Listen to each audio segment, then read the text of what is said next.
G'day ladies and gentlemen, the Buttsman here. I hope you're doing real well. Before I get stuck into this video, and this is an important video, there is a new content rating system on YouTube. We have to decide, I said naughty words, I said this, I did that, I may offend this person, so please don't monetize my videos. And that's an issue for me. This is sort of my job and shit. So if you would like to support the channel, the best thing you can do is head down below to the description and check out my merch store. That is the best way to do it. Buy something, support the channel, and that's all I will ever ask of you, and I will love you forever. Anyway, enough of my bearded bullshit. Let's head on with the video, shall we? Australian high schools will soon be teaching children, Year 8 children, impressionable young minds, that they are not to celebrate Australia Day. In fact, they are to know that day as Survival Day and become these virtue signalling woke fools, whinging, bitching and moaning about how bad whiteys are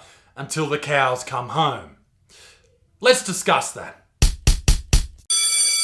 When the first fleet landed in Australia on the 26th of January 1788, it marked the day of change for the current inhabitants of the land, the Aboriginal people. I mean, the Dutch had been here as well, but those fucking bong smoking, clog wearing cockheads, they didn't do shit. They're just fucking, I don't know, Dutch Hartog or who gives a shit. He did fuck all, alright? Anyway, moving on. The original custodians of this land, the Aboriginal people, have lived here for 60,000 years or 80,000 years, probably more, on the oldest continent on Earth. They arrived in stages, tens of thousands of years ago, separated by time, from New Guinea and Indonesia. They travelled over a land bridge, risked their lives, and discovered this great wide brown land.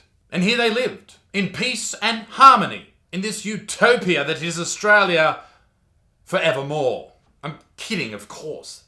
The Aboriginal people, like any group in any time, in any part of history, killed, murdered, waged war, horrible things. They all did horrible things. They took over each other's tribes, they stormed, they took people's land and robbed and shit.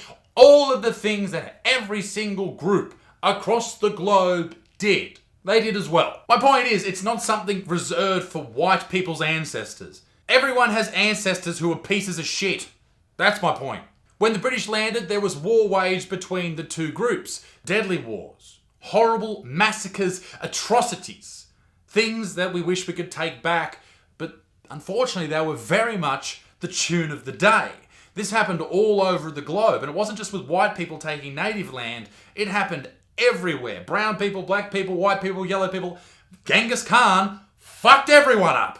Many Aboriginal people of the time were very hostile to the white person, and rightfully so. Not only had they never seen him before, but how else would you react when some stranger walks into your house?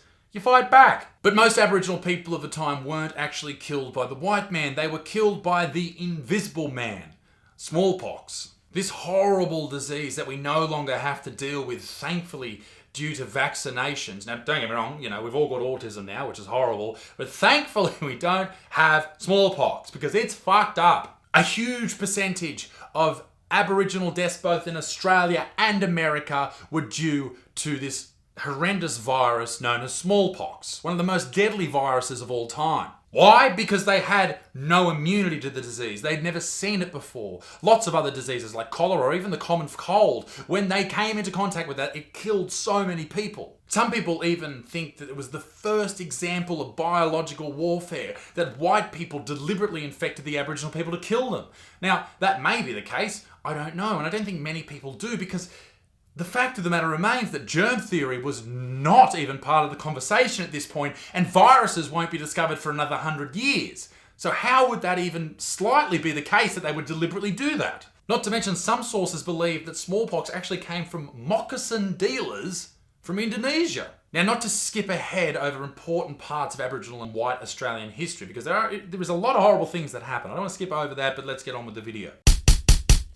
Because of all that history that I just gave, all the horrible things that happened, the atrocities, the murders, do I think that we should now change how we teach young people about Australia and Australia Day? Should we teach them about Invasion Day, Survival Day, Anti-White People Day? No, we fucking should not. Changing the date, not being proud to be Australian, Anti-Australia Day, All of that is nothing short of woke, virtue signaling, social justice warrior bullshit, and we should not even slightly listen to it. In modern times, the celebration of Australia Day has nothing to do with the First Fleet. It has nothing to do with being white. Fucking nothing. And to suggest that is fucking wrong. It's just absolutely wrong. Australia Day is about absolutely everyone who lives here.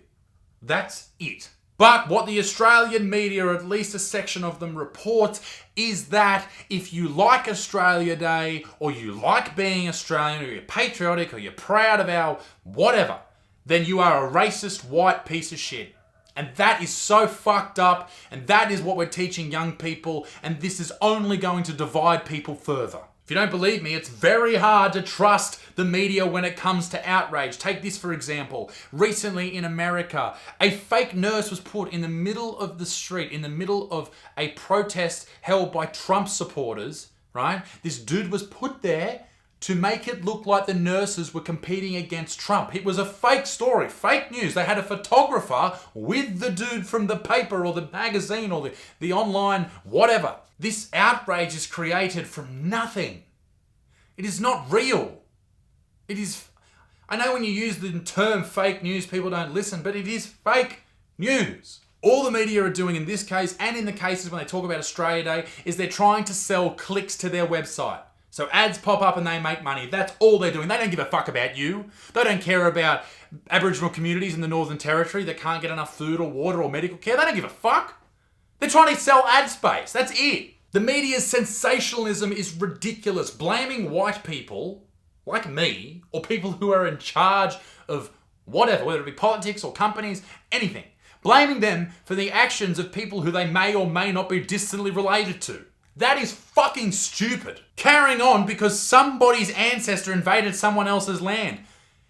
Do you know anything about history? That happened fucking everywhere. At some point or another, the Aboriginal people came down into Australia. Chances are, there was people already living here. We don't know that much about the history of this landscape. We only know up to the fossil record of what we have found so far. We don't know what's happened. What if they came down and wiped people out? Do you change your tone then? No, because this is how humans spread across the globe. It's a violent, horrific story, but it is our story. Not black, white, ours. The human race's story. That did sound like I said human racist. I said human race. Race! And surely now in this time, in this year, no one gives a fuck about what colour you are?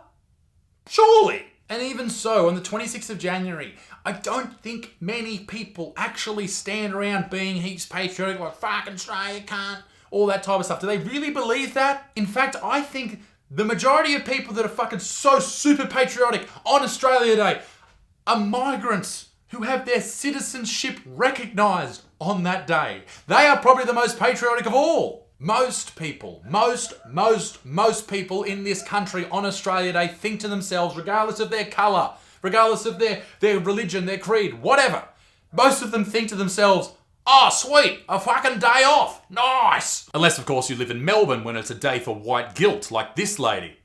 Is she fucking serious? Shave your pits, you grub. For me, when I turned 18, Australia Day was about drinking piss and listening to the Hottest 100 on Triple J. Now that was before Triple J turned into the absolute streak of piss on Australian society that it is now. Fuck you, Triple J, to the moon. Sorry, I just had to squeeze that in there.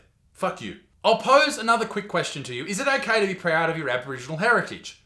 Of course. I'm not Aboriginal, I'm a white dude, but I feel like I'm proud of Aboriginal heritage as well because it adds to the story of this land. Is that a weird thing to say? I didn't think so. I think that's appropriate.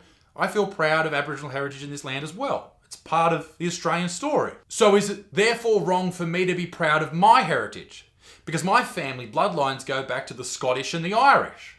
Now, I've been to Scotland and Ireland and I was proud because I visited all these places, these incredible pieces of architecture and history, and I was proud. But you're not allowed to say that because it's okay to be proud of being black but not white because it has so many connotations with the Ku Klux Klan. I don't think that's really fair. I think you should be able to be proud of your family. Even though horrible things have happened in the past, it's not everyone in the past, it's a certain section. Once again, it was a different time.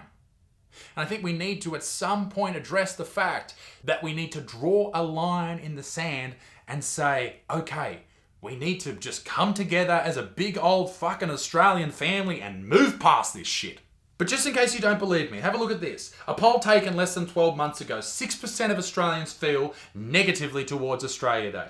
15% want to change the date, but the vast majority are pro-Australia Day. And perhaps the biggest kick in the dick for people who are against Australia Day is that 30% of Aboriginal people are against it, which means 70% are pro-Australia Day. You can't argue with those, and I know they're polls, all right? And who the fuck answers polls? But it's all we got. So who is really pushing for the change? I'll take the answer from YouTuber and a friend of mine, Friendly Geordies. He came out 2 years ago and put a video out about changing the date and made the great point about the ABC, BuzzFeed, Triple J, all these groups coming together and marketing towards their audience. They just want their audience to have this point of view, and they will keep pandering to that and virtue signaling all about that. And look how fucking woke we are. They will continue to click, buy, consume, whatever they're trying to sell. And by doing that, they continue to grow. It is marketing 101, all right? Keep your people happy. And now some high school students are learning that Australia Day isn't Australia Day. It's the day formerly known as Australia Day, now known as Survival Day. In an assessment task, they were asked to look at Survival Day and articles relating to it, then evaluate their relatability and credibility. Of course, the correct answer in these situations was very relatable and very credible. All any of this does is divide us as a nation, and I fucking hate that. And I know this statement will freak some people out. All it does as well is promote racism to white people. It's a fucking thing. So, do we change the date? Personally, for me, I don't really care. Okay? I love Australia Day. I think it's awesome. I'm proud to be an Australian. All that type of business. And I think if you do want to change it, why not move it a day? Don't worry about May 8, May, all that shit. Have Australia's National Day as Anzac Day. A day where we commemorate the soldiers who were lost at war, changed at war, not just the ones who died overseas, the ones who came back and their lives were changed forever. World wars and every war in between has caused so many casualties, but it also did another thing. It brought us together regardless of our colour, religion, creed, beliefs, any of that. It brought us all together, whether it's Gallipoli, whether it's in one of the many battles in World War II that the Australians were a part of, Vietnam, and even up to today in places like Afghanistan, Somalia, and all those type of war-torn or war-ravaged countries. We come together as a unit of Australians. And if you are going to change the date, put it on fucking Anzac Day. Because we just saw the other week here in this country, Anzac Day, when we couldn't go out to the normal dawn services where we all come together as small towns, suburbs, or communities. We had people lining the streets out the front of their house due to social distancing with candles, young people, old people, and everyone in between, saying thanks. What is more Australian than coming together in the name of mateship? That's what I think should happen. Ladies and gentlemen, be a good motherfucker. Peace in the Middle East. Me dick stinks. I'll see you all very soon. Toodaloo. Au revoir. Bye.